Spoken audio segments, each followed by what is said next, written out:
Update on the Coyote 50. Just got back from Hot Rod Power Tour. Did the long haul once again. Did it with my buddy Jared from Canada. Flew up to Detroit, met him, crossed the border, and we rolled down. It was a good time, but I missed having that truck out there. But we got some motivation for sure, and we got some parts. I'll show you those in a minute. And started the tear down here. Took the rear fender off. And actually, I'm thinking about trying to knock those dents out. You know, they're big dents, but nothing's creased too bad. I think that's the worst spot. So we'll try that. Got the front grille pulled off. I think I can knock that out pretty easy. Still haven't got a headlight.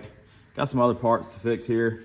The lower grille, the lower fender on that side got tore up, but I bought a whole truck worth of sheet metal. Didn't have the frame, but yeah, I got a new fender, new front fender. That's got the typical rust on it. So we'll fix that. And the good thing is the part that I need isn't damaged, so I think I'll be able to weld it in. So far, taking things apart. Here's why I wrecked it. See how hard them tires have got? Yeah, I let those go too long. That, and I never really liked them, Pirelli P0s. But yeah, no other damage in the back. That I'm not worried about. That's some good character right there. That'll be a good memory. This is what I'm getting concerned about. It got here. So all my electronics on the other side, I'm gonna have to knock it out. The frame looks okay. This section of the frame looks good. I'll tell when I get it further apart. It got the end of the horn there just a little bit. That's all right. Intercooler, just a little bit. So this was originally knocked in just from the factory, but it definitely bent this down and knocked it in. So we're gonna probably grind the paint off and look at the welds and stuff and see if it's okay. And I'll probably let it go. Tell you the truth, the way it bent this will be better for my new pipe. I've got some parts in there to fix that. Got the grill tore off. Yeah, got it all pulled down.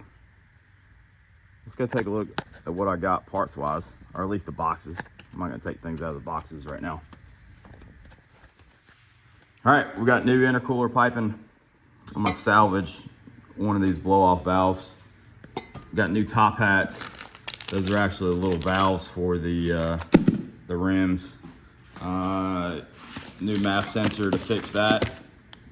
It's the tuner thinks that either my charge pipe's too small or potentially I'm thinking the weld is in the way and giving me a dirty MAF signal. So that'll fix that. I've got new upper and lower control arms from Ridetech. They helped me out a bit with pricing, which is great because I only really needed one side, but they make these things in sets. So I was kind of SOL there, but these are the newer ones that have the Delrin bushings. So I'm excited about those. And then I've got me two new Detroit steel wheels. I only damaged one in the wreck, but I'm going with a different offset this time. I'm trying to put a little bit of dish in that wheel, just because I think it'll look better. Plus, I've got the opportunity, since I put in those Corvette brakes and stuff, to change my offset. All right.